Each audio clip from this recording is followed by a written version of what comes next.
വിജയ നമസ്കാരം. നമസ്കാരം. നരേന്ദ്രമോദിക്ക് ഡൊണാൾഡ് ട്രംപ് തുരങ്കം വെച്ചു എന്ന് പറഞ്ഞാണ് ഈ വാർത്തകൾ പ്രചരിക്കുന്നത്. പക്ഷേ അതിന്റെ സത്യാവസ്ഥ കൂടുതലായിട്ട് നമുക്ക് പരിശോധിക്കുമ്പോൾ ഇത് തുരങ്കമൊന്നുമല്ല. ഇത് അമേരിക്കയ്ക്ക് ഈസി ആയിട്ട് ചെയ്യാൻ പറ്റുന്ന ഒരു കാര്യമാണ്. അത് ഇന്ത്യയിലാണ് അമേരിക്കയ്ക്ക് ഈസി ആയിട്ട് ചെയ്യാൻ പറ്റാത്തത്. അത് റെജീം ചേഞ്ച് ആണ്. അതായത് ഉദാഹരണത്തിന് പറഞ്ഞു കഴിഞ്ഞാൽ ഇപ്പോ ട്രംപ് നടത്തിയിരിക്കുന്ന ഈ സംഭവം ഒരു ക്ലാസിക് എക്സാമ്പിൾ ആണ്. ഇപ്പൊ പ്രേക്ഷകർ വിചാരിക്കും ആദ്യം ഈ സംഭവം എന്താണെന്ന് പറയണം, ഞങ്ങൾ തീരുമാനിക്കാം അത് ക്ലാസിക് ആണോ. സംഭവം എന്ന് പറഞ്ഞാല് ഷിഗേറു ഇഷിബ നമ്മുടെ ജപ്പാനിലെ പ്രധാനമന്ത്രി മാറിയിരിക്കുകയാണ്. നരേന്ദ്രമോദി ജപ്പാനിലെ പ്രധാനമന്ത്രിയെ പോയി കണ്ടിരുന്നു. പ്രധാനമന്ത്രിയെ പോയി കണ്ടിട്ടാണ് നരേന്ദ്രമോദി ചൈനയിലേക്ക് വന്നത്. ചൈനയിലേക്ക് വന്ന ശേഷം ചൈനീസ് പരേഡിൽ പങ്കെടുക്കാതെ നരേന്ദ്രമോദി തിരിച്ച് ഇന്ത്യയിലേക്ക് വരികയും ചെയ്തു. അത് ജപ്പാനോടുള്ള ഇന്ത്യയുടെ ഒരു റെസ്പെക്ട് കൊണ്ടാണ്. ജപ്പാനുമായിട്ട് ഇന്ത്യക്ക് ധാരാളം അതായത് വർഷങ്ങളായിട്ടുള്ള ബന്ധമുണ്ട്. ഒരുപക്ഷെ നമുക്ക് സ്വാതന്ത്ര്യം കിട്ടുന്നതിന് മുമ്പ് പോലും വലിയ രീതിയിലുള്ള ബന്ധങ്ങൾ ഉണ്ടായിരുന്നു. ജപ്പാൻ ഒരു കാലത്ത് നമ്മുടെ ഭാരത ഭൂവിനെ വിളിച്ചുകൊണ്ടിരുന്നത് ലാൻഡ് ഓഫ് സ്പിരിച്വാലിറ്റി എന്നായിരുന്നു. ആ ഒരു ചരിത്രാതീത കാലം മുതലുള്ള ബന്ധമാണ് ജപ്പാനുമായിട്ട് നമുക്കുള്ളത്. അപ്പൊ ആ ഒരു സാഹചര്യത്തിൽ 2014 ഇന്ത്യയുടെ പ്രധാനമന്ത്രിയായി അദ്ദേഹം അധികാരമേറ്റപ്പോൾ ആദ്യം അദ്ദേഹം അങ്ങോട്ടേക്ക് പോയത് ജപ്പാനിലോട്ടാണ്. അദ്ദേഹം ആദ്യം പോയത്. എനിക്കിപ്പോഴും ഓർമ്മയുണ്ട്, ജപ്പാൻ പ്രധാനമന്ത്രിക്ക് അന്ന് നരേന്ദ്രമോദി കൊടുത്തത് ഒരു ഭഗവത്ഗീതയാണ്. അത് കേരളത്തിലെ മാധ്യമങ്ങൾ വലിയ ചർച്ചയാക്കിയായിരുന്നു. എന്തർത്ഥത്തിലാണെന്ന് അറിയില്ല, എങ്കിലും വലിയ ചർച്ചയാക്കിയായിരുന്നു അത്. ഇപ്പോഴിതാ ജപ്പാനില് ഈ ട്രംപിന്റെ തീരുവകൾക്ക് ശേഷം നരേന്ദ്രമോദി ആദ്യം പോയതും ജപ്പാനിലേക്കായിരുന്നു. ജപ്പാനിൽ പോയ ശേഷം ജപ്പാനില് ഒരു റെജീം ചേഞ്ച് വന്നിരിക്കുകയാണ്. സംഭവം വേറൊന്നുമല്ല, അമേരിക്കയുമായിട്ടുള്ള ട്രേഡ് ടോക്സിൽ നിന്ന് ജപ്പാൻ പിന്മാറി. അമേരിക്കയായിട്ട് ഇനി ട്രേഡ് ഒന്നും വേണ്ട എന്ന് ജപ്പാൻ പറയുകയാണ്. പിന്നെ ഇന്ത്യയുമായിട്ടുള്ള ഒരു വലിയൊരു ട്രേഡ് ഡീല് ജപ്പാൻ കൊണ്ടുവന്നു. ഇന്ത്യയിൽ കൂടുതൽ ഇൻവെസ്റ്റ്മെന്റുകൾക്കായി ജപ്പാൻ ശ്രമിച്ചു എന്നുള്ളത് വേറൊരു കാര്യം. എല്ലാത്തിലും ഉപരി അമേരിക്കയുമായിട്ടുള്ള $550 ബില്യൺ ടോക്ക്. അന്ന് അങ്ങോട്ടേക്ക് പോകാനിരുന്ന അക്കാസാവ പറഞ്ഞു ഞങ്ങൾ ഇപ്പൊ ഇങ്ങോട്ടേക്ക് വരുന്നില്ല എന്ന് പറഞ്ഞു. ഉടനെ തന്നെ ജപ്പാനിലെ പ്രധാനമന്ത്രി അവിടെ മാറി. ഒരു റെജീം ചേഞ്ച് സംഭവിച്ചു എന്നുള്ളതാണ്. അപ്പൊ എങ്ങനെ അമേരിക്കയ്ക്ക് ഇത് അവിടെ മാറ്റാൻ സാധിക്കും എന്നുള്ള ഒരു അന്വേഷണം നമ്മൾ നടത്തുമ്പോഴാണ് ഈ അമേരിക്കയിലെ ട്രഷറി ബോണ്ടുകളെ കുറിച്ച് നമുക്ക് പഠിക്കേണ്ടി വരുന്നത്. അമേരിക്കയിലെ ഏറ്റവും കൂടുതൽ ട്രഷറി ബോണ്ടുകൾ ജപ്പാനാണ് മേടിച്ചു കൂട്ടിയിരിക്കുന്നത്. അമേരിക്ക ഒരു രാജ്യം തങ്ങളുടെ അടിമയാക്കി മാറ്റണമെങ്കിൽ, അമേരിക്കയുടെ അടിമയാക്കി മാറ്റണമെങ്കിൽ അമേരിക്ക ചെയ്യുന്നത് ആ രാജ്യത്തെ കൊണ്ട് ഏറ്റവും കൂടുതൽ അമേരിക്കയുടെ ട്രഷറി ബോണ്ടുകൾ മേടിപ്പിച്ച് അമേരിക്കയുടെ നിയന്ത്രണത്തിൽ ആ രാജ്യത്തെ ആക്കി മാറ്റുക എന്നുള്ളതാണ്. അതിനുശേഷം അമേരിക്കയ്ക്ക് ഈസി ആയിട്ട് അവിടെ ഒരു പപ്പറ്റ് ഗവൺമെന്റിനെ കൊണ്ട് സ്ഥാപിക്കാൻ സാധിക്കും എന്നുള്ളതാണ് പ്രധാനപ്പെട്ട ഒരു കാര്യം. പിന്നെ ഈ ഷിൻസോ ആബെ വെടികൊണ്ട് മരിച്ചതൊക്കെ ഇതിന്റെ ഇന്ത്യയുമായിട്ടുള്ള ബന്ധത്തിന്റെ പേരിലാണെന്നുള്ള ഒരു കിംവദന്തിയൊക്കെ ഇപ്പോൾ ഉയർന്നു വരുന്നുണ്ട്. അപ്പോൾ വളരെ ഈസി ആയിട്ട് ഒരു ക്ലാസിക് ഉദാഹരണമാണ്. നമ്മുടെ ഇന്ത്യയിലും അവർ അതാണ് ശ്രമിച്ചുകൊണ്ടിരിക്കുന്നത്. രാഹുൽ ഗാന്ധി ഇനി ഹൈഡ്രജൻ ബോംബ് പൊട്ടിക്കുകയോ, ഞാൻ ഇന്നലെ പറഞ്ഞില്ലേ അയാളെ അവിടെ വെച്ച് കണ്ടു എന്ന്, പട്ടായയിലോ മലേഷ്യയിലോ ബാങ്കോ, അത് സത്യമാണ് കേട്ടോ. അവിടെ നിക്കറോട്ട് കിടന്ന് കറങ്ങുന്നുണ്ട്. അത് സത്യമായിട്ടുള്ള വാർത്തയാണ്. രാഹുൽ ഗാന്ധി ഹൈഡ്രജൻ ബോംബ് പൊട്ടിക്കുന്ന മുമ്പേ മലേഷ്യയില് എന്തിനാ പോയിരിക്കുന്നതെന്ന് അറിയില്ല. എന്തായാലും ഇങ്ങനെയാണ് ഇപ്പോ ബിജുചേട്ടാ വാർത്തകൾ വരുന്നത്. അതായത് ബ്രിക്സുമായിട്ട് ബന്ധപ്പെടുന്ന രാജ്യങ്ങളിലെല്ലാം ഒരു റെജീം ചേഞ്ച്, അല്ലെങ്കിൽ ഇന്ത്യയുമായിട്ട് അടുക്കുന്ന രാജ്യങ്ങളിലെല്ലാം ഒരു ഭരണമാറ്റം അമേരിക്ക ശക്തമായ രീതിയിൽ ശ്രമിച്ചുകൊണ്ടിരിക്കുകയാണ്. ട്രംപ് ഇന്നലെ നരേന്ദ്രമോദിയെ പൂഴ്ത്തിയെങ്കിലും ഇന്ന് പറയുന്നത് ഇന്ത്യക്ക് തീരുവ വീണ്ടും കൂട്ടും. കാരണം റഷ്യക്ക് ഇന്ത്യ ഓയില് മേടിക്കുന്നുണ്ട് റഷ്യയുടെ കയ്യിൽ നിന്ന്. ഈ ഓയിൽ മേടിക്കുന്നത് കാരണം നമുക്ക് ഈ യുദ്ധം നിർത്താനായിട്ട് സാധിക്കുന്നില്ല. പല വിദഗ്ധരും പറയുന്നത് ഇനി ഇന്ത്യക്ക് കൂട്ടാൻ സാധ്യതയില്ല, ചൈനയ്ക്ക് നേരെ ആയിരിക്കും ട്രംപ് തിരിയുന്നതെന്നാണ്. ചൈനയ്ക്ക് നേരെ ട്രംപ് തിരിഞ്ഞാൽ ചൈനയ്ക്ക് അത് വലിയ രീതിയിൽ അസ്വസ്ഥതകൾ സൃഷ്ടിക്കുമെന്നുള്ള കാര്യത്തിൽ തർക്കമില്ല. എങ്കിലും ഇതിനകത്ത് നമുക്ക് വരുന്ന ഒരു നല്ല ഒരു എന്താ പറയുക, ഒരു ശുഭാപ്തി വിശ്വാസം തരുന്ന ഒരു റിപ്പോർട്ട്, വളരെ ഒപ്റ്റിമിസ്റ്റിക് ആയിട്ടുള്ള ഒരു റിപ്പോർട്ട് എന്ന് പറയുന്നത്, ഈ അമേരിക്ക ട്രംപ് താരിഫ് ലോകത്ത് ചുമത്തിയതിനു ശേഷം ഏറ്റവും കൂടുതൽ താരിഫ്, അതായത് 86% അമേരിക്കയ്ക്ക് ലഭിച്ചിരിക്കുന്ന താരിഫ് അത് അമേരിക്കൻ കമ്പനികളിൽ നിന്നാണ്. അതായത് ഇന്ത്യയിൽ അവന്മാര് താരിഫ് ചുമത്തിയപ്പോൾ ഇന്ത്യയിലുള്ള അമേരിക്കൻ കമ്പനികളാണ് അവന്മാർക്ക് അങ്ങോട്ടേക്ക് താരിഫ് കൂടുതലായിട്ട് അടച്ചുകൊണ്ടിരിക്കുന്നത്. അപ്പൊ ഇത് അവിടുത്തെ മാധ്യമങ്ങൾ വലിയ വാർത്തയാക്കിയിട്ടുണ്ട്. വലിയ ഭരണവിരുദ്ധ വികാരമൊക്കെ അവിടെ ഉണ്ടായിട്ടുണ്ട്. ഇതൊന്നും ശരിയല്ല എന്ന് പറയുന്നുണ്ട്. അതിനിടയിൽ ഈ കേസ് കോടതിയിലെത്തി. 2 കോടതികൾ ട്രംപിന് എതിരായിട്ട് വിധി പറഞ്ഞു. അപ്പോ ട്രംപിന് ഈ എതിരായിട്ട് വിധി പറഞ്ഞപ്പോ ട്രംപ് എന്ത് ചെയ്തു? സുപ്രീം കോടതിയിൽ കൊണ്ട് അപ്പീൽ കൊടുത്തു. സുപ്രീം കോടതിയിൽ കൊടുത്തിട്ട് ട്രംപ് ഈ വിധി 14-ാം തീയതി വരെ മരവിപ്പിച്ച് നിർത്തി. ഇനി സുപ്രീം കോടതിയിലും ട്രംപിന് തിരിച്ചടി ഏൽക്കുമെന്നാണ് കേൾക്കുന്നത്. അങ്ങനെ ട്രംപിന് സുപ്രീം കോടതിയിലും തിരിച്ചടി ഏറ്റാലുള്ള ഒരു പ്രധാനപ്പെട്ട കാര്യം, ഈ താരിഫ് 50% നിന്ന് കുത്തനെ 15%-ലേക്ക് താഴെ വരും. അത് മാത്രമല്ല, ഈ താരിഫ് 15% താഴെ വരുന്നതിനോടൊപ്പം തന്നെ ഇപ്പോ അമേരിക്കയ്ക്ക് ലഭിച്ചിരിക്കുന്ന ആ താരിഫ് പണം മുഴുവൻ കിട്ടിയ രാജ്യങ്ങൾക്ക് തിരിച്ചു കൊടുക്കേണ്ടി വരും. ഇതാണ് ഏറ്റവും വലിയ ഒരു പ്രതിസന്ധി അമേരിക്ക നേരിടാൻ പോകുന്നത്. ട്രംപ് ഈ കോടതികളുടെ തന്തയ്ക്കും തള്ളയ്ക്കും ഇപ്പൊ തന്നെ വിളിച്ചു തുടങ്ങിയിട്ടുണ്ട്. ഏകദേശം 13 ലക്ഷം കോടിയിലധികം രൂപയാണ് ഇപ്പോ അമേരിക്കയ്ക്ക് താരിഫായിട്ട് ലഭിച്ചുകൊണ്ടിരിക്കുന്നത്, പണമായിട്ട് ലഭിച്ചുകൊണ്ടിരിക്കുന്നത് പറയുന്നു. പക്ഷേ അമേരിക്കയുടെ ട്രഷറി സെക്രട്ടറി ആയിട്ടുള്ള സ്കോട്ട് ബെസന്റ് അദ്ദേഹം പറയുന്നത് 13 ലക്ഷം കോടിയൊന്നുമില്ല, അതിൽ കൂടുതൽ പൈസ ലഭിച്ചിട്ടുണ്ട്. ഈ കുത്തനെ 15% ആയി കഴിഞ്ഞാൽ വലിയ പ്രതിസന്ധിയിലേക്ക് അമേരിക്ക പോകുമെന്ന് പറയുന്നുണ്ട്. അതുകൊണ്ട് തന്നെ 1930 ഈ സ്മൂത്ത് ഹോളി താരിഫ് ആക്ട് എന്ന് പറഞ്ഞ ആക്ട് ഉണ്ട് 1930. ഈ ആക്ടിലെ സെക്ഷൻ 338 സുപ്രീം കോടതിയിലും തിരിച്ചടി നേരിട്ട് കഴിഞ്ഞാൽ പ്രയോഗിക്കാനാണ് ട്രംപ് ഇപ്പൊ തീരുമാനിച്ചിരിക്കുന്നത്. ഈ സ്മൂത്ത് ഹോളി താരിഫ് ആക്ടിലെ സെക്ഷൻ 338 എന്ന് പറയുമ്പോൾ എല്ലാ രാജ്യങ്ങൾക്കും മേൽ 50% താരിഫ് ചുമത്താൻ പ്രസിഡന്റിന് പ്രത്യേക അനുമതി കൊടുക്കുന്ന ചുമതല കൊടുക്കുന്ന ഒരു ആക്ട് ആണ് ഇതെന്ന് പറയുന്നത്. അത് ഡയറക്റ്റ് ചുമതല കൊടുക്കുക, അതിന് കോടതിയുടെ വിധിയൊന്നും ഒരു ബാധകമല്ല. 5 മാസത്തേക്ക് വരെ അങ്ങനെ കൊടുക്കാനായിട്ട് സാധിക്കും. അങ്ങനെ ഒരു ആക്ട് ആണ് ട്രംപ് ഇപ്പോ സ്വീകരിക്കാൻ പോകുന്നത്. അതായത് രണ്ടും കൽപ്പിച്ച് തന്നെയാണ്. അതിന്റെ ഇടയിൽ റഷ്യ നമ്മുടെ യുക്രൈന്റെ ക്യാബിനറ്റ് അടക്കം അടിച്ച് തകർത്തിട്ടുണ്ട്. ഇനി വീണ്ടും ഇന്ത്യക്ക് താരിഫ് ചുമത്തും എന്ന് പറയുമ്പോൾ സെലൻസ്കി പറഞ്ഞിട്ടുണ്ട്, വെരി ഗുഡ്, നല്ല കാര്യം, യവൻ അടികൊണ്ട് പിണ്ടം വരും കേട്ടോ, സീരിയസ് ആയിട്ട്. ഇനി ഇതൊന്നും നിർത്താൻ യവനൊരു ഉദ്ദേശമില്ല. റഷ്യ ആണെങ്കിൽ ആക്രമിച്ച് മുന്നേറുകയാണ്, ക്യാബിനറ്റ് വരെ തകർത്ത് കളഞ്ഞു എന്നാണ് ഇപ്പോൾ റിപ്പോർട്ട് വരുന്നത്. റഷ്യയുടെ പൈപ്പ് ലൈൻ ഇപ്പുറത്ത് തകർത്ത് കളഞ്ഞു.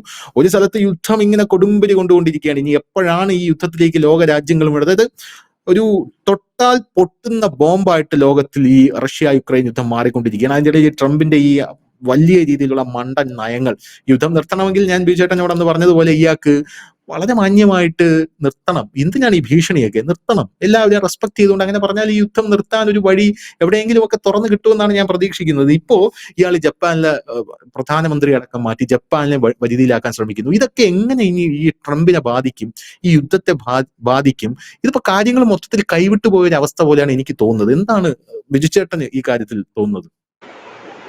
ഈ ധനുഷ് ആദ്യം പറഞ്ഞതുപോലെ തന്നെ അമേരിക്ക ഇതാദ്യമല്ല, ലോകത്തെ എല്ലായിടത്തെയും ഭരണം അവര് നിയന്ത്രിക്കുന്നതാണ് പണ്ട് തൊട്ട്. ശ്രീമതി ഇന്ദിരാഗാന്ധി നമ്മുടെ രാജ്യം ഭരിച്ചിരുന്നപ്പോഴും അമേരിക്ക ഈ തെരഞ്ഞെടുപ്പുകൾ സജീവമായി ഇടപെട്ടിട്ടുണ്ട്. ഇത് ഇന്ദിരാഗാന്ധി തന്നെ പറഞ്ഞിട്ടുള്ള കാര്യമാണ്. അപ്പോ അമേരിക്ക എല്ലാ രാജ്യം, പക്ഷെ അത് ഇന്ത്യയിൽ ആ പണി ഇതുവരെ ഓടിയിട്ടില്ല. അത് കോൺഗ്രസിന്റെ കാലത്ത് ഓടിയിട്ടില്ലെന്ന് വെച്ചാൽ കുറച്ചൊക്കെ അവർ വിജയിച്ചിട്ടുണ്ട്. പക്ഷേ ഈ BJP വന്നതിന് ശേഷം, നരേന്ദ്രമോദി വന്നതിന് ശേഷം ഒരു പണിയും നടക്കാൻ സാധ്യതയില്ല. പല പണിയും നോക്കി. ഏറ്റവും അവസാനത്തെ അവരുടെ കൈയായിരുന്നു ഇപ്പൊ നമ്മൾ നടന്ന ചോറി യാത്ര, അതുപോലെ തന്നെ ധർമ്മസ്ഥല പോലെയുള്ള വിഷയങ്ങൾ ഉയർത്തിക്കൊണ്ടുവരുന്നത്. അതായത് ചെറുതും വലുതുമായിട്ടുള്ള സംഘർഷങ്ങൾ, കലാപങ്ങൾ, ഒപ്പം വലിയ രാഷ്ട്രീയ കോളിളക്കങ്ങൾ, ഇതൊക്കെ ഉണ്ടാക്കിക്കൊണ്ട് ഈ രാജ്യത്തിന് അസ്ഥിരപ്പെടുത്താനുള്ള ഒരു നീക്കമാണ് അവർ നടത്തിക്കൊണ്ടിരിക്കുന്ന ഒരു മാർഗം അവരുടെ. പിന്നെ ഭരണം അട്ടിമറിക്കാനുള്ള ശ്രമം അവരെല്ലാ കാലവും നടത്തുന്നതാണ്, ഇപ്പോഴും അങ്ങനെയാണ്. അതിന്റെ പശ്ചാത്തലത്തിലാണ് ചിലരൊക്കെ പറഞ്ഞത് 6 മാസത്തിനുള്ളിൽ മോദി താഴെ പോകും, RSS ഇടപെട്ടിട്ടുണ്ട്, ഫണ്ട് കൊടുത്തിട്ടുണ്ട്. ഇതൊന്നും ഇന്ത്യയിൽ വില പോകുന്നൊരു സാധനമല്ലെന്ന് അവർക്കും നന്നായിട്ട് അറിയാം. കാരണം അങ്ങനെ താഴെ പോകുമായിരുന്നെങ്കിൽ, തകരുമായിരുന്നെങ്കിൽ സോറോസിന്റെ ഫണ്ട് ഇറങ്ങി ചൈന ഉൾപ്പെടെയുള്ള രാജ്യങ്ങൾ പിന്നിൽ നിന്ന് കളിച്ചിട്ടും ഈ 2024 തെരഞ്ഞെടുപ്പിലും മോദിയെ തകർക്കാൻ പറ്റിയില്ല. സീറ്റ് കുറഞ്ഞു എന്നുള്ളത് യാഥാർത്ഥ്യമാണ്, തകർത്തെറിയാൻ പറ്റില്ല. ഇനി എങ്ങനെയാണ് ഈ അമേരിക്ക ഇവരെയൊക്കെ വരുതിയിലാക്കുന്നതെന്ന് ചോദിച്ചു കഴിഞ്ഞാൽ, ലോകത്തിലെ ഏറ്റവും കൂടുതൽ ഈ US ട്രഷറി ഫണ്ടുകൾ, കടപ്പത്രം എന്നാണല്ലോ അതിന് പറയുന്നത്, അത് വാങ്ങിക്കൂട്ടിയിരിക്കുന്ന 2 രാജ്യങ്ങളാണ്. ഒന്ന് ചൈനയും ഒന്ന് ജപ്പാനും. എന്തുകൊണ്ടാണ് ഇവരിത് വാങ്ങിക്കൂട്ടിയിരിക്കുന്നത് വെച്ചാൽ, ഇവർക്ക് രണ്ടുപേർക്കും ഒരുപാട് ട്രേഡിംഗ് ഉണ്ട്. അതായത് കയറ്റുമതിയെ മാത്രം ആശ്രയിക്കുന്ന രാജ്യങ്ങളാണ് ഇത് രണ്ടും. ജപ്പാനാണെന്ന് പറഞ്ഞാൽ ഓട്ടോമൊബൈൽ രംഗത്തുമൊക്കെ അവർക്ക് വലിയ മേൽക്കൈയുണ്ട്. അപ്പം കയറ്റുമതിയെ മാത്രം ആശ്രയിക്കുന്ന രാജ്യങ്ങളാകുമ്പോൾ അവരുടെ ഫണ്ടുകൾ സേഫ് ആകാൻ വേണ്ടിയിട്ടും ഈ ഡോളറിന്റെ വില സ്ഥിരതയ്ക്ക് വേണ്ടിയിട്ടും, പിന്നെ ഡോളറിൽ തന്നെയാണല്ലോ അവർ കൂടുതലും കയറ്റുമതി ആശ്രയിക്കുമ്പോൾ ഡോളറിലാണല്ലോ അവരുടെ വിനിമയം. അതിനൊക്കെ വേണ്ടിയിട്ടാണ് ഈ US ട്രഷറി ഫണ്ടുകൾ കൂടുതലായി വാങ്ങുന്നത്. ഇന്ത്യ അതിൽ 10ാം സ്ഥാനത്ത് മാത്രമേ ഉള്ളൂ. കാരണം നമ്മളുടെ രാജ്യം അങ്ങനെ ഒരു കയറ്റുമതിയെ മാത്രം ആശ്രയിച്ച് നിൽക്കുന്ന രാജ്യമല്ല. നമുക്ക് അങ്ങനെ വലിയൊരു കയറ്റുമതി രാജ്യമൊന്നുമല്ല, ചൈനയെ പോലെ ഇല്ല ജപ്പാനെ പോലെ ഒന്നും അല്ല. അതുകൊണ്ടാണ് നമുക്ക് അത് വലിയ രീതിയിൽ എഫക്ട് ചെയ്യാത്തത്. നമ്മുടെ കണ്ട് $230 ബില്യൺ എങ്ങാണ്ട് US ട്രഷറി ഫണ്ട് മാത്രമാണുള്ളത്. അതിപ്പം അതിനകത്ത് ഇപ്പം നമ്മുടെ മൂല്യത്തിന് അവർക്ക് ചില ഫ്ലെക്സിബേഷൻ വരുത്താൻ കഴിയും, അത് അവരാണ് നിശ്ചയിക്കുന്നത്. ഒപ്പം തന്നെ ഈ ഫണ്ടുകളുടെ ഇത് കൈവച്ചിരിക്കുമ്പോൾ, അതായത് നമ്മുടെ കയ്യിലുള്ളത് മുഴുവൻ കൊണ്ടുവന്ന് വേറൊരു ബാങ്കിൽ ഇടുകയാണ്. അവരാണ് പിന്നെ നമ്മളെ നിശ്ചയിക്കുന്നത് എങ്ങനെ മുമ്പോട്ട് പോകണം, ഏത് രീതിയിൽ മുമ്പോട്ട് പോകണം എന്നുള്ളത്. അതുകൂടാതെ തന്നെ ജപ്പാനിൽ ഏതാണ്ട് 100-ലധികം വ്യോമത്താവളങ്ങൾ അമേരിക്കയ്ക്കുണ്ട്. കാരണം ഈ ജപ്പാനെ അമേരിക്ക ഇത്രത്തോളം വ്യോമത്താവളങ്ങളൊക്കെ സ്ഥാപിക്കാനുള്ള, സൈനിക താവളങ്ങൾ സ്ഥാപിക്കാനുള്ള ഒരു കാരണം എന്ന് വെച്ചാൽ, ജപ്പാന്റെ പ്രധാനപ്പെട്ട ശത്രുക്കൾ ഒന്ന് ചൈനയും ഒന്ന് ഉത്തര കൊറിയയുമാണ്. 2 ബൊമ്പൻ ശക്തികൾ തന്നെയാണ് അവർ, ചെറിയവരൊന്നും അല്ല. അപ്പോൾ സ്വാഭാവികമായിട്ടും ജപ്പാനെ സംബന്ധിച്ച് അവർക്കൊരു പ്രൊട്ടക്ഷൻ ആവശ്യമാണ്. ആ പ്രൊട്ടക്ഷനാണ് ട്രംപിന്റെ അമേരിക്ക കൊടുത്തുകൊണ്ട് വരികയും. ഇതൊക്കെ തന്നെയാണ് മിഡിൽ ഈസ്റ്റിൽ നടക്കുന്നത്. അവർക്കും പ്രൊട്ടക്ഷനാണ് വേണ്ടത്. ഈ പ്രൊട്ടക്ഷന്റെ പേര് പറഞ്ഞ് കുറെ രാജ്യങ്ങളെ വരുതിയിലാക്കുന്നുണ്ട്. മറ്റു ചില രാജ്യങ്ങളെ ഇതുപോലെയുള്ള ട്രഷറി ഫണ്ട് കൊടുത്ത് ആക്കുന്നു. ഇനി ട്രഷറി ഫണ്ട് എടുക്കാൻ കഴിയാത്ത ചില രാജ്യങ്ങളെ ഏത് രീതിയിലാണ് എന്ന് ചോദിച്ചാൽ അവർക്ക് അങ്ങോട്ട് ഫണ്ട് കൊടുത്തുകൊണ്ട് നമ്മുടെ ചൈന ചെയ്യുന്നതിന്റെ വേറൊരു ടൈപ്പ്, ഈ ചെറിയ ചെറിയ രാജ്യങ്ങളെ ഫണ്ട് അങ്ങോട്ട് ചെയ്തുകൊണ്ട് അവരെ കടക്കാരാക്കിക്കൊണ്ട് തങ്ങളുടെ സാമന്തന്മാരാക്കി നിലനിർത്തുക. ഇതാണ് ട്രംപ് എല്ലാ കാലവും ചെയ്തുകൊണ്ടിരുന്നത്. ഇന്ത്യ പോലൊരു രാജ്യങ്ങൾ എന്നൊക്കെ പറഞ്ഞാൽ അതിൽ പെട്ടിട്ടില്ല. നമ്മൾക്ക് വായ്പകളൊക്കെ നമ്മൾ ഒരുപാട് ലോകബാങ്കിൽ നിന്നും മറ്റുള്ളത്, അതിനൊക്കെ ഇവരുടെ സഹായം ആവശ്യമാണ്. കാരണം ഇവർ കയറി വെട്ടിക്കഴിഞ്ഞാൽ ലോകബാങ്കിൽ നിന്നും വായ്പ എടുക്കാൻ കഴിയാത്ത സാഹചര്യമാണ്. പക്ഷെ അതിനെയൊക്കെ നമ്മൾ ഒരു പരിധി വരെയൊക്കെ പണ്ട് മുതലേ നമ്മൾ അതിനെ അതിജീവിച്ച് എത്തി എന്നുള്ളതാണ്. ഇപ്പോ ഇതാണ് ജപ്പാൻ സംഭവിച്ചത്. ഇത് ജപ്പാനിൽ മാത്രമല്ല, അമേരിക്കയ്ക്ക് ഇതുപോലെ ചൈനയിൽ അത്രത്തോളം എഫക്ട് ചെയ്യുമോ എന്ന് എനിക്കറിയില്ല. ഏതായാലും ഇതുപോലെ അവർക്ക് അനവധി രാജ്യങ്ങളെ വരുതിക്ക് നിർത്താൻ കഴിയും. പക്ഷെ ഇവിടെ ഇന്ത്യയെ ഇതുകൊണ്ട് വരുതിക്ക് നിർത്താൻ കഴിയില്ല എന്നുള്ളതാണ് മറ്റൊരു യാഥാർത്ഥ്യം. ഇനി മറ്റെന്തെങ്കിലും വലിയ കലാപങ്ങളോ പ്രശ്നങ്ങളോ ചെയ്തിട്ട് ഈ ഭരണം താഴെ വലിച്ചിട്ടാന്ന് വെച്ചാൽ ഈ അടുത്ത കാലത്തൊന്നും അത് ഇന്ത്യ നടക്കില്ല ഇനി. കാരണം അതിന്റെ ഒരു കാലഘട്ടം ഇന്ത്യ കഴിഞ്ഞു. അത് തന്നെയാണല്ലോ അവരുടെ അമേരിക്കയുടെ ഇന്റലിജൻസ് റിപ്പോർട്ട് തന്നെ എന്താണ്, ഇന്ത്യയിൽ BJP ഭരണം താഴെ ഇറക്കുക അസാധ്യമാണ്. പകരം എന്താണ്, മോദിയെ റീപ്ലേസ് ചെയ്യുക, മോദിയെ മാറ്റിക്കൊണ്ട് തങ്ങൾക്ക് അനുകൂലമായിട്ടുള്ള ഏതെങ്കിലും ഒരു നേതാവിനെ പ്രധാനമന്ത്രിയാക്കുക എന്നുള്ള കളിയാണ് ഇപ്പൊ കളിച്ചുകൊണ്ടിരുന്നത്. അതും ഏതാണ്ടൊക്കെ പൊളിഞ്ഞടുങ്ങി. നമ്മൾ കുറച്ച് ദിവസങ്ങൾക്ക് മുമ്പായിരുന്നു ആ വാർത്ത ചെയ്തതെന്നാണ് ഞാൻ മനസ്സിലാക്കുന്നത്. ഏതായാലും ഇപ്പൊ നമുക്ക് കാണാൻ കഴിയുന്ന കാര്യം, യൂറോപ്യൻ യൂണിയൻ രാജ്യങ്ങൾ അടുത്ത മാസം 10-ാം തീയതി അതിന്റെ പ്രതിനിധികൾ ഇന്ത്യയിലേക്ക് എത്തുകയാണ്. ഒരു ഫ്രീ ട്രേഡിംഗ് കരാർ, നമ്മൾ UK-യുമായി വെച്ചതുപോലെ ഒരു ഫ്രീ ട്രേഡിംഗ് കരാർ വെക്കുകയാണ്. അങ്ങനെ വെക്കുമ്പോഴത്തേനും നമുക്ക് ഒരുപാട് തൊഴിലവസരങ്ങൾ കൂടുമെന്നാണ് കണക്കൂട്ടുന്നത്. ഇവിടെയാണ് ട്രംപ് അടുത്ത വെടി പൊട്ടിച്ചിരിക്കുന്നത്. ട്രംപ് പറയുന്നത്, യൂറോപ്യൻ യൂണിയൻ രാജ്യങ്ങളോട് പറയുന്നത്, ഇന്ത്യക്ക് വലിയ താരിഫ് നിങ്ങൾ അടിച്ചു കൊടുക്കണം. കാരണം ഇന്ത്യയാണ് ഈ റഷ്യയെ കൊണ്ട് ഈ പണി മുഴുവൻ ചെയ്യിക്കുന്നത്. ഇന്ത്യയുടെ പൈസ ഇല്ലെങ്കിൽ റഷ്യ ഈ പണിക്ക് ഇറങ്ങത്തില്ലായിരുന്നു. അതുകൊണ്ട് നിങ്ങൾ വലിയ ഉപരോധം പ്രഖ്യാപിക്കണമെന്നാണ് യൂറോപ്യൻ യൂണിയൻ രാജ്യങ്ങളോട് പറഞ്ഞിരിക്കുന്നത്. അതിനും ഇന്ത്യ ഒരു ചെക്ക് വെച്ചിട്ടുണ്ട്. ഇന്നോ നാളെയോ ആണെന്ന് എനിക്ക് തോന്നുന്നു, നമ്മുടെ ബഹുമാനപ്പെട്ട വിദേശകാര്യമന്ത്രി S ജയശങ്കർ ഒരു വെർച്വൽ മീറ്റിംഗ്, ബ്രിക്സിന്റെ ഒരു അടിയന്തര ഉച്ചകോടി ചേരുന്നുണ്ട്. ഒരു അടിയന്തര യോഗമാണ്. അതിന്റെ ബ്രസീലിയൻ പ്രസിഡന്റാണ് അത് വിളിച്ച് ചേർത്തിരിക്കുന്നത്. അതിൽ ഇന്ത്യ പങ്കെടുക്കുന്നുണ്ട്, S ജയശങ്കർ. അപ്പൊ ഇവിടെ വെച്ചിട്ട് നമ്മൾ പ്രാദേശികമായ രൂപയിൽ ട്രേഡിംഗ് നടത്താൻ നമ്മൾ തീരുമാനിച്ചു കഴിഞ്ഞാൽ അവിടെയും പെട്ടുപോകും. അതായത് ഉപരോധം അല്ലെങ്കിൽ വലിയ താരിഫ് അവർ അടിച്ചു തരുമ്പോൾ ഒരുപക്ഷെ നമുക്ക് താൽക്കാലികമായ തിരിച്ചടി ഉണ്ടായെങ്കിൽ തന്നെ പിന്നീടുള്ള കാര്യം വെച്ചാൽ നമ്മൾ പ്രാദേശികമായിട്ട് രൂപയിൽ വിനിമയം നടത്താമെന്നുണ്ടെങ്കിൽ നമ്മൾ നാളെ ആ ഡിമാൻഡ് അപ്പുറത്തും വെക്കാൻ സാധ്യതയുണ്ട് യൂറോപ്യൻ യൂണിയൻ രാജ്യങ്ങളോടും. ഞങ്ങളുടെ പൈസയ്ക്ക് ഇത് നടത്താൻ ഇതാണ്, നിങ്ങൾ തയ്യാറാണെങ്കിൽ ഞങ്ങൾ അങ്ങനെ ചെയ്യാം. നിങ്ങളുടെ കയ്യിൽ നിന്ന് അവിടുന്ന് ഇങ്ങോട്ടും വേണമല്ലോ സാധനം, അങ്ങോട്ട് കയറ്റിക്കൊണ്ട് വന്ന് അവർക്ക് ചിലപ്പോൾ ഡിമാൻഡ് ചെയ്യാം, ഞങ്ങൾ ഡോളറെ തരുന്നു. ശരി, നിങ്ങളുടെ കയ്യിൽ നിന്ന് വാങ്ങുന്ന സാധനത്തിന് ഞങ്ങൾ രൂപയെ തരും എന്ന് പറഞ്ഞാലും കാര്യങ്ങൾ മാറും. അതുപോലെ തന്നെ നമ്മുടെ ഇതേ രീതിയിൽ, അതായത് സാമ്പത്തികമായിട്ട് നമ്മളെ അത് പെട്ടെന്ന് തകർക്കാൻ അമേരിക്ക കഴിയും. തകർക്കാൻ കഴിയുമായിരുന്നെങ്കിൽ എന്നേ ഇന്ത്യ അമേരിക്കയുടെ കാൽച്ചൂട്ടിലിട്ടാൻ. അതിന് അവർക്ക് കഴിയാത്ത ഒരു സാഹചര്യം വന്നതുകൊണ്ടാണ്. പക്ഷെ ജപ്പാൻ അങ്ങനെയല്ല. ചൈനയ്ക്കും വേണമെങ്കിൽ അമേരിക്കയ്ക്ക് പണി കൊടുക്കുക എന്നുള്ളതാണ്. ഇനിയിപ്പം പറയുന്നത് താരിഫ് വലിയ രീതിയിൽ ഉയർത്തുമെന്ന്. ഇന്ത്യയെ സംബന്ധിച്ച് ഇനി താരിഫ് ഉയർത്തുക എന്നുള്ളത് ഭയക്കേണ്ട ഒരു കാര്യമില്ല. കാരണം നമ്മൾ ഓൾറെഡി ഇപ്പോൾ അങ്ങോട്ടേക്കൊന്നും കയറ്റുമതി ചെയ്യുന്നില്ല. പിന്നെ ഇവർ പറയുന്ന ഔട്ട്സോഴ്സ് വർക്കുകൾ പൂർണ്ണമായും നിർത്തും ഇന്ത്യയിൽ എന്നുള്ളത്. അത് എത്രത്തോളം പ്രാക്ടിക്കൽ ആകുമെന്ന് എനിക്ക് അറിയില്ല. കാരണം ഇന്ത്യ നിർത്തിക്കഴിഞ്ഞാൽ ഇന്ത്യക്ക് ഒരു നഷ്ടം ഉണ്ടാകും ഈ IT മേഖലയിലൊക്കെ. പക്ഷെ അതിന്റെ ഇരട്ടി നഷ്ടമാണ് അമേരിക്കൻ കമ്പനികൾക്ക് ഉണ്ടാകുന്നത്. അവിടുത്തെ മെട്രോയും റെയിൽവേ അടക്കം അതിന്റെ എല്ലാ ഔട്ട്സോഴ്സ് ഇന്ത്യയിലാണ് ചെയ്യുന്നത്. ഈ കുറഞ്ഞ റേറ്റിന് ഈ പണി ആര് ചെയ്യും? ഇവര് പിന്നെ രണ്ടാമത്തെ സ്ഥാനം ഏറ്റവും കൂടുതൽ അമേരിക്കയിൽ ഔട്ട്സോഴ്സ് പോകുന്ന രാജ്യം തായ്ലൻഡാണ്. ഇവര് വേറെ രാജ്യം കണ്ടെത്തേണ്ടി വരും. ട്രംപ് പറയുന്നത് അതുമല്ല. ട്രംപ് പറയുന്നത് ഇപ്പൊ ഈ അമേരിക്ക വലിയ തൊഴിലില്ലായ്മ രൂക്ഷമാണ്. ഈ ആഗസ്റ്റിൽ എങ്ങാണ്ട് 92,000 പേർക്ക് ജോലി കൊടുക്കാന്ന് പറഞ്ഞിട്ട് എങ്ങാണ്ട് 21,000 പേർക്ക് കൊടുത്തുള്ളൂ എന്നൊക്കെയാണ് കേൾക്കുന്നത്. തൊഴിലില്ലായ്മ ഭയങ്കരമായിട്ട് പോകുന്നു. അതുപോലെ കാലിഫോർണിയയിലൊക്കെ 35,000 പേർക്ക് ഗവൺമെന്റ് ജോലി നഷ്ടപ്പെട്ടു എന്നുള്ള റിപ്പോർട്ടുകളുമുണ്ട്. നഷ്ടപ്പെട്ടു എന്ന് പറഞ്ഞു. വിലക്കയറ്റം കൂടുന്നു. ഈ ഒരു സാഹചര്യത്തിൽ ട്രംപിന്റെ ബുദ്ധി എന്ന് പറഞ്ഞു കഴിഞ്ഞാൽ എന്താണ്, ഈ ഔട്ട്സോഴ്സ് വർക്കെല്ലാം നിർത്തി അമേരിക്ക ചെയ്യാമെന്നാണ് പറയുന്നത്. അതിനൊക്കെ എത്ര കമ്പനി തയ്യാറാകും? കാരണം വളരെ തുച്ഛമായ ഒരു റേറ്റിന് ഇന്ത്യയിൽ അത് നടക്കും എന്നുള്ളത് കൊണ്ടാണല്ലോ അമേരിക്കക്കാരൻ ഈ ഔട്ട്സോഴ്സ് വർക്ക് ഇന്ത്യയെ ഏൽപ്പിക്കുന്നത്. അല്ലാതെ ഇന്ത്യയോടുള്ള പ്രത്യേക സ്നേഹം കൊണ്ട് എന്നാൽ ഒരു പട്ടിണി മാറ്റം വെച്ച് കൊടുക്കുന്ന നല്ലത്. ഏറ്റവും ചീപ്പ് റേറ്റിന് ഇവിടെ അത് ചെയ്യാൻ പറ്റും. ഔട്ട്സോഴ്സ് വർക്ക് രാവിലെ പണിയെടുക്കാൻ ആളെ കിട്ടും. അവന് പ്രത്യേകിച്ച് ആനുകൂല്യമോ കാര്യങ്ങളൊന്നും കൊടുക്കണ്ട. അപ്പൊ എന്ത് പറ്റും? അവനെ വെച്ച് പണിയെടുപ്പിച്ച് അവരുടെ ഒരു പ്രോഫിറ്റ് ഉണ്ടാക്കുന്നു. ഇതേ പണി അമേരിക്കൻ പൗരന് ജോലി കൊടുക്കുന്നു വെക്കുക, അവർക്കത് മുതലായി മുമ്പോട്ട് പോകില്ല. അത് അവർക്ക് നന്നായി അറിയാം. അതൊരു വലിയ വിഷയമായി മാറും. എനിക്ക് തോന്നുന്നത് ഇപ്പോൾ അമേരിക്ക ഒരു വലിയ സാമ്പത്തിക പ്രതിസന്ധിയിലേക്ക് പോകുന്നു എന്ന് ഇപ്പം സാൻഡിയുടെ ഒക്കെ ഉൾപ്പെടെയുള്ള റിപ്പോർട്ടുകൾ പുറത്തു വരുന്നത്. 2008 അമേരിക്കൻ സാമ്പത്തിക മാന്ദ്യവും ലോക സാമ്പത്തിക മാന്ദ്യവും ഒക്കെ കൃത്യമായി തന്നെ പ്രവചിച്ചിട്ടുള്ള ഒരു എക്കണോമിസ്റ്റാണ് പുള്ളി. അപ്പൊ പുള്ളിയൊക്കെ പറയുന്നത് ഇപ്പൊ തന്നെ തൊഴിലില്ലായ്മ രൂക്ഷം, പണപ്പെരുപ്പം അതിരൂക്ഷമാണ്. പണപ്പെരുപ്പം കൂടിക്കഴിഞ്ഞുള്ള കുഴപ്പം ഈ ആളുകളുടെ ഈ പർച്ചേസിങ് കപ്പാസിറ്റി കുറയും വാങ്ങുന്നതിന്റെ. പണപ്പെരുപ്പം എന്ന് പറഞ്ഞാൽ ഒരു സാധനത്തെ കൂടുതൽ പണം പിന്തുടരുന്ന അവസ്ഥയാണ് നമ്മൾ പണപ്പെരുപ്പം എന്ന് പറയുന്നത്. അപ്പം ഇപ്പം 1 ലിറ്റർ പാലിന് പിന്നെ 50 രൂപയാണെന്നുണ്ടെങ്കിൽ നമുക്ക് നമ്മുടെ നാട്ടിലൊക്കെ പോലും സാധാരണപ്പെട്ടവർക്ക് അത് വാങ്ങാൻ പ്രയാസകരമായിരിക്കും. അപ്പൊ ആ നിലയിലേക്ക് ഇപ്പോൾ തന്നെ അവിടുത്തെ പണപ്പെരുപ്പ് നിരക്ക് 2.7 ആണെന്ന് പറയുന്നു. ഒരു വർഷത്തിനുള്ളിൽ അത് 4 ആയി മാറുമെന്ന് പറയുന്നു. അപ്പൊ സ്വാഭാവികമായി തന്നെ അവിടെ വരും. എനിക്ക് തോന്നുന്നത് ഇതൊക്കെ ഇപ്പൊ തുടങ്ങിയതല്ലത്, വളരെ നേരത്തെ ഉണ്ടായിരുന്നതാണ്. അപ്പൊ ഇതിന് ട്രംപ് കയറിയപ്പോ ട്രംപ് വാഗ്ദാനം ചെയ്തത് 100 ദിവസത്തിനുള്ളിൽ ഇതിനൊക്കെ ഒരു പരിഹാരം ഉണ്ടാകും എന്നൊക്കെയാണ് പുള്ളി പറഞ്ഞിരുന്നത്. പക്ഷേ പുള്ളിയുടെ കയ്യിൽ എങ്ങും നിൽക്കുന്നില്ല. അപ്പൊ ഈ ശ്രദ്ധ മാറ്റുന്നതിന് വേണ്ടിയിട്ടാണ് ഈ യുദ്ധ രംഗത്തേക്ക് ആളുകളുടെ ശ്രദ്ധ. അങ്ങനെയാണല്ലോ നമ്മളിപ്പം ഉം. ഒരു അവിടുത്തെ രോഷം തണുപ്പിക്കാനോ ഇല്ലെങ്കിൽ രോഷത്തിന് ശ്രദ്ധ മാറ്റാനോ വേണ്ടിയിട്ടാണ് ഈ ട്രംപ് ഈ മുഴുവൻ കിടന്ന അഭ്യാസങ്ങൾ കാണിക്കുന്നതെന്നാണ് നമുക്ക് ഇതിൽ നിന്ന് മനസ്സിലാക്കാൻ കഴിയുന്നത്. കാരണം ഇന്ത്യയുടെ അടുത്ത് ഇനിയിപ്പം നോക്കിക്കോളൂ, ഈ ഫാർമസ്യൂട്ടിക്കൽ രംഗത്ത് അവരെന്താണ് തീരുവ കൂട്ടാഞ്ഞത്? അവർ കൂട്ടാഞ്ഞത് അവർക്ക് ആവശ്യമാണ് ആ സാധനം. അവർക്ക് ആവശ്യമുള്ള ഒരു സാധനത്തിന് അവർ തീരുവ കൂട്ടിയിട്ടില്ല. പക്ഷേ എന്നോട് കാരണം ബിചേട്ടനാണോ പറഞ്ഞത് ഈ ഫാർമസ്യൂട്ടിക്കൽ രംഗത്ത് ട്രംപ് 1.5 വർഷത്തേക്ക് അവിടെയുള്ള ഫാർമസി കമ്പനികൾക്കെല്ലാം അവിടെയുള്ള മെഡിക്കൽ ആവശ്യങ്ങൾക്കുള്ള മരുന്നുകൾ വാങ്ങി ശേഖരിക്കാൻ പറഞ്ഞുവെന്നും ഈ 1.5 വർഷത്തിന് ശേഷമുള്ള കൂട്ടാനുള്ള ഒരു തയ്യാറെടുപ്പ് അവർ നടത്തുന്നുണ്ട് എന്നുള്ളൊരു റിപ്പോർട്ട് ബിചേട്ടനാണ് പറഞ്ഞതെന്ന് തോന്നുന്നു. അതെ അതെ, ട്രംപ് പറഞ്ഞിട്ടുള്ളതല്ല, അവരുടെ അണിയറയിൽ അത്തരത്തിലൊരു നീക്കം ട്രംപിന്റെ തലയിൽ നടക്കുന്നുണ്ട്. അങ്ങനത്തെ ഐഡിയ ഉണ്ട്. കാരണം ട്രംപിന്റെ സംഘമാണല്ലോ ഇങ്ങനെ പ്ലാനുകൾ ചെയ്യുന്നത്.